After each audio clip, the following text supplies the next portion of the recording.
एक बार एक शिकारी शिकार करने के लिए जंगल में पहुंचा। उसने अपने तीर पर बहुत ही खतरनाक जहर लगाया और शिकार को निशाना बना करके उसने तीर को छोड़ा, लेकिन उसका तीर चूक गया और तीर एक पेड़ पर जा लगा। वह पेड़ बहुत ही हरा भरा और बहुत सारे तोते उस पेड़ पर रहते थे। जैसे ही वह जहरीला तीर उस पेड़ पर जाकर लगा, वह पेड़ धीरे धीरे सूखने लगा और उस पेड़ पर जो भी तोते रहते थे वह एक एक करके उस पेड़ को छोड़कर जाने लगे। उस बड़े से पेड़ के कोटर में एक बहुत ही बूढ़ा तोता रहता था, जो बहुत ही धर्मात्मा और अच्छे मन का था। सभी तोते उस पेड़ को छोड़कर जाने लगे थे, लेकिन वह बूढ़ा तोता जाता था, दाना लेकर के आता और उसी कोटर में आकर के बैठ जाता था, परंतु उस पेड़ को छोड़ने को तैयार नहीं था। बूढ़े तोते के साथियों ने कई बार आकर के उसे समझाया कि यह पेड़ सूख रहा है और किसी दिन गिर भी जाएगा, चलो किसी और पेड़ पर चलकर रहा जाए, परंतु वह बूढ़ा तोता वहां से जाने को तैयार नहीं हो रहा था। अब यह बात देवराज इंद्र तक पहुंची। उन्हें बताया गया कि एक तोता है, वह जिस पेड़ पर रहता है उस पेड़ पर एक जहरीला तीर लगने के कारण सूखने, गिरने और खत्म होने के कगार पर आ पहुंचा है और एक बूढ़ा तोता अभी भी वहीं पर रह रहा है। वह दाना लेकर आता है और वहीं पर रहता है, जबकि उस जंगल में बहुत सारे पेड़ हैं, लेकिन वह उसी पेड़ पर रह रहा है।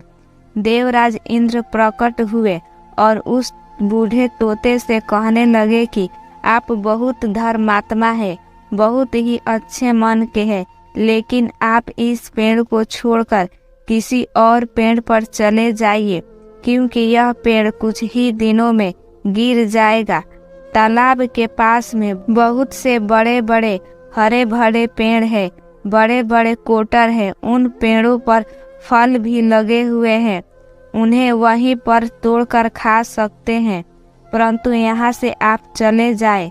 तोता बोला, माफ कीजिएगा, इस पेड़ ने मुझे जीवन दिया है, शिकारियों से मेरी रक्षा की है, हर मौसम में मेरे साथ रहा है, ये कोटर मेरा घर है, यहाँ मैं पला बढ़ा हूँ, इस पेड़ को मैं छोड़कर कैसे जा सकता हूँ? इस पर संकट आया है तो क्या मैं इसे छोड़कर चला जाऊं? मैं ऐसा कभी नहीं कर सकता। देवराज इंद्र तोते के इस बात से बहुत ही प्रसन्न हुए। उन्होंने तोते से कहा, मैं आपके इस बात से बहुत ही खुश हूँ, मांगो जो आपको मांगना हो।